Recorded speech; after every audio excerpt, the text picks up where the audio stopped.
If you've thought about moving to Punta Cana, but you're afraid that it's just a tourist destination filled with expats and lacks all culture, then this video is gonna blow up your worldview. Not only are you gonna hear how wrong that is from me, but you're gonna hear it from some Dominican people as well. Let's dive in. Ellie de la Cruz is a creator YouTuber out of Santo Domingo, where she was born, raised, and raises her family to this day. And she did this video recently called Why Everyone is Leaving Santo Domingo. Go watch it. It's a great outline on in-country migration, and be sure to subscribe to her channel as well. In the video, she highlighted some points about Santo Domingo beyond just traffic and congestion, but certain costs like electricity without the stability of maybe other areas of the country. Can you guess where? But part of her analysis was, okay, if people are leaving Santo Domingo, where are they going? Here's what she said. Most people that are leaving Santo Domingo to move someplace else are going to the Punta Cana area. Of course, this guess is in part an anecdotal thing because of the things I am seeing with my own eyes, but also the hard data facts back up my claim. Because in the last decade, from 2010 to 2022, which was the last census done in DR, Punta Cana was the municipality that has the largest growth rate in terms of population in the entire country. What the data says regarding the growth of the demographics in Punta Cana is that from 2010 to 2022, Punta Cana's population growth was a whopping 215%. Which means that the Punta Cana area more than tripled its population, going from about 43,000 people in 2010 to over 138,000 people in 2022. And it's only grown since then. In fact, I've seen projections of Punta Cana over the next 5 to 7 years reaching as much as 300,000 residents. That ain't no tourist hub. At least, not only a tourist hub. Tourism becomes economic fuel for the growth of a city. And living here every day and watching what's happening, my wife and I say it all the time, we're literally witnessing a city be built. So for the myth that Punta Cana is just a tourist hub, you just heard it. Myth busted. But hey, you know what? I'm gonna double and triple down on busting this myth by giving you this insight. Did you know that there are seven full-service, full-on supermarkets here in Punta Cana? And what's crazier is we need one or two more. You have two La Sirenas. You have America Jumbo. You have Jumbo. What is it? That's four. You have Bravo, you have Unidos, and you have Nacional. There's opportunity still for a grocery store, supermarket outside or inside of Cap Cana. And with as crazy as Nacional is getting down in the Punta Cana Village Resort area, I could see a second supermarket in that area as well. In addition, currently there are 6 at least K through 12 bilingual US accredited schools in Punta Cana. There's Bávaro Bilingual, there's Bávaro Innovation, there's Heritage, there's PCIS, there's the Ashton School, and there's Maximo Potencial, all currently with full campuses or building campuses, plus a number of alternative and special education schools that I'm gonna feature in another video for all of you. You just have to wait. And maybe more anecdotally, I get asked this question all the time when people come to visit. They're like, feels like there's not enough stuff for kids to do in Punta Cana. And I always say, as a tourist, I guess, but as a local, it's endless. There are kids everywhere. There's birthday parties, get-togethers, kids just rousing through the neighborhood and going to each other's houses. In fact, just recently, we had 10 kids in my backyard, 4 of which I didn't see come through the front door because they climbed my back fence. And they were all there playing in the backyard for over an hour, all friends of my 10-year-old. And my 10-year-old was at soccer practice. You caught that, right? I had 10 kids in my yard playing ping pong. We have a soccer net. And the friend they came to visit wasn't even home. He was home initially, but he left to go to soccer, and they just stayed and played. Just for tourists? Not anymore. All right, the next part is about being just for expats. That's another common criticism, like, it's a bunch of Americans there. And I'm gonna be honest, I sit back living in a neighborhood that, based on the price of housing being between 800,000 and 1.3, 1.4 million today, you would think that's true. Americans and Canadians are moving there. That's all that there is there. And yet I sit and look around at all of my neighbors in the 3 different houses I've lived in there. Rented the first 2, we bought our last one, the one that we're in now. And I'm like, all these people are Dominican. In fact, I've estimated 70 to 80% of my neighborhood are Dominicans. And when I go out with friends that are Dominican and asked them, hey, what would you estimate the percentage to be? The lowest I've heard is 65, the highest I've heard is 80 to 90%. In other words, the majority of people in even that community, higher priced, if you will, are Dominican. And then I'm gonna double down with this. I went to lunch with the lead sales guy for Grupo Punta Cana. Grupo Punta Cana owns Punta Cana Village and Punta Cana Resort. I mentioned Punta Cana Village's price point. Punta Cana Resort's price point is $2 million,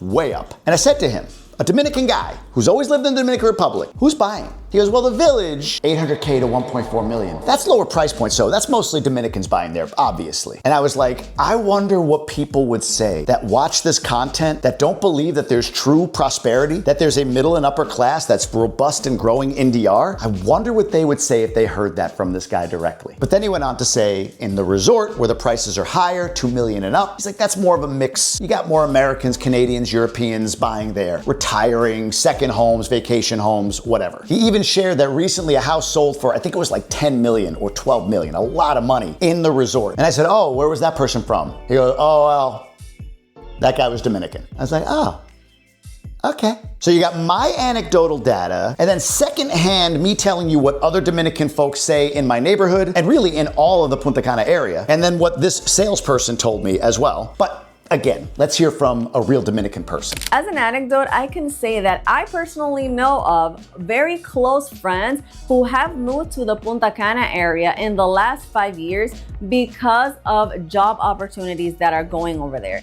You don't have to believe this. You just tell him, me, Don't you tell Ellie she's wrong.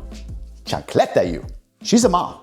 I mean, she could probably hit you from a mile away. By the way, jobs. Some people are gonna perk up like, ooh, jobs. I've said this, if you're moving here with American Canadian roots, yes, there are jobs. Severely lower your expectation for the amount that they're gonna pay and increase the expectation for the amount that you're gonna work. This is not the US or Canada. Salaries are in pesos for the most part. We'll see how that changes if it does over time in Punta Cana specifically, but I hope you understand the point. I still say the best thing you can do is get remote work in US dollars or run a business remotely that maybe you travel back and forth on occasion if you're expecting a similar to better standard of living for the money that you're making. For example, a teacher here in a premier school in Punta Cana is likely to pay about 100,000 pesos a month, which is like 1,500 US dollars plus schooling for your kids. That's just what I hear. But we move on. This last one is the one that I really struggle with. The idea that Punta Cana is not really DR. Here's why I struggle. Filtering it through my American brain, I think of the dichotomy between places like the Hamptons in New York and like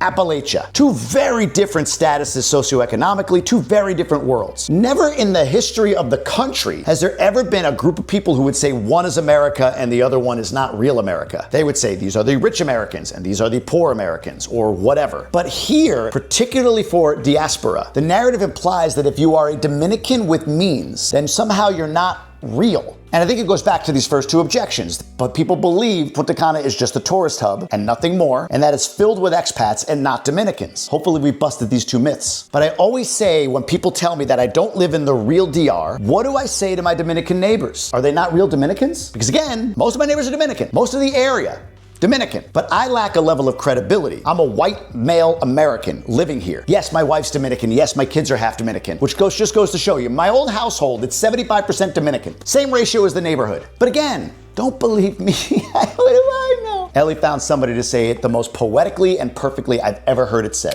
Y por eso yo decidí mudarme de Santo Domingo. No hay que mudarse del país para tu vivir dignamente.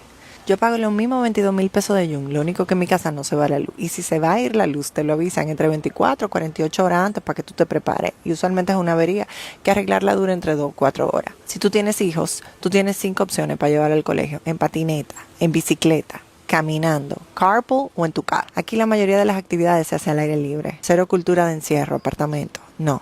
Aquí el sistema funciona distinto porque hay organización y seguridad. Y tú dirás, Claudia, pero Punta Cana es para rico o no sé. No, Punta Cana es para gente que trabaja y sabe invertir su dinero. Aquí ese tema del tránsito no existe, al menos que sean en lugares muy específicos donde ya tú sabes que ahí tú vas a durar máximo entre 10 minutos para cruzar esa cuadra que usualmente se hace un tapón.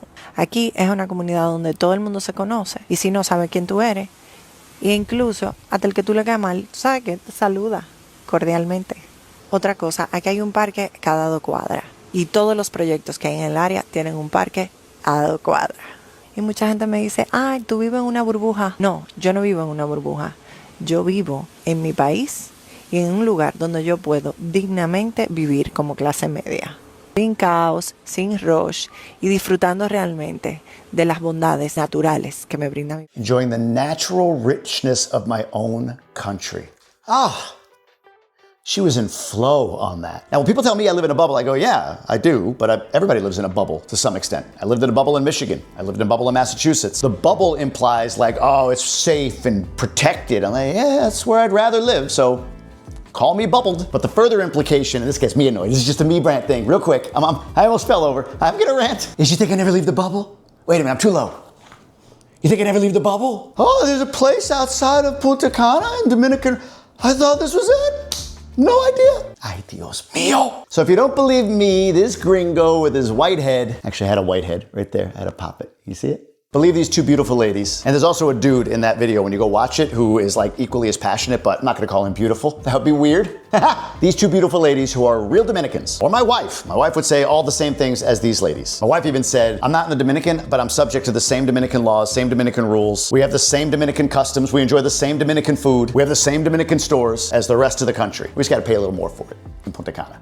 For the most part. Look, I found Punta Cana to be nothing more than a land of opportunity for Dominicans and even, hey, look, guy like me, Americans. I mean, where I'm standing right now, let me show you. I am inside of Jeffers Studios. This is, let me show you the sign over here. This is Eric Jeffers. He's my videographer. He's done a ton of video work for me. All of the stuff that I do, like Grub with Gruber, if you watch that series, it's all Eric. And when he wanted to build this studio, I jumped in. I'm like, man, how can I help? He needed some financial support. I did it, and I become a partner in this studio with him. Opportunity for him, opportunity for me. As Ellie said, there are people that are getting jobs to move here that pay decently, at least by local standards. Right now behind the airport, a logistics hub is opening, and a major logistics company called DP World is setting up shop there, along with in a place in Santo Domingo called Caucedo. Caucedo.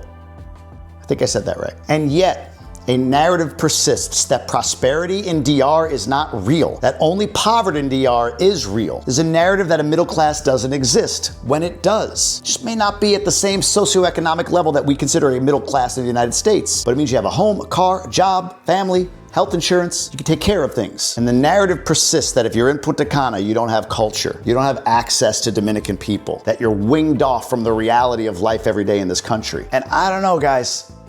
4 years in this country almost, and every year I'm here longer, the narratives I heard when I first got here are being more and more disproved. I mean, by now I should have been robbed, beat up, 7 cell phones snatched out of my hand by motos. I should have been gringo-priced to oblivion. I just go places where they list the price. It's easy. My credit card should have been stolen or hacked 74 different ways, but sorry to bore you, none of it's happened. And let's hope it doesn't. But even if it did, things happen everywhere in the world. Most of the folks that watch my content are Dominican diaspora, despite the thought that because I'm a white American dude, that white American dudes watch me. That's just not who watches me. And many of them reach out saying, hey man, I love what you do. Many of them reach out saying, I hate you, but that's okay. The ones who say I love what you do, they download all of their concerns from family members or maybe some past experiences that they or their family had many, many years ago, and thinking either moving back to DR in any capacity is unsafe or untoward for some reason, or that Punta Cana somehow puts them at odds with being truly in the Dominican Republic, even though they also understand that by living in the United States or Canada or Europe, you come loaded with some of that expectation: organization, stable electric, good Wi-Fi, big box stores, pizza delivery, whatever. And I've said, and I think this video today hopefully makes the case, that all of what you think Punta Cana is, probably isn't. And you saw real Dominican voices telling you that today beyond my own. If you want to get even deeper on this, honestly, I love growing our inner circle. It's a small investment each month to get access to an incredible community. It's not a fan club. You're talking exclusive content, Q&A, office hours with my attorney every other week. Just get on Zoom and ask him questions. Discounts on insurance with an exclusive broker that we have. And more than anything, the ability to communicate with people living here, living in the US or Canada, about raising kids, retiring, investing, or just life day to day in all different parts of this beautiful, beautiful country. And hey, if you want to see what it looks like to live in a neighborhood of 800K plus homes with a lot of other Dominicans, just tap this video right here and it'll play for you and you'll get a real good glimpse of a full tour that I did. Ta-ta!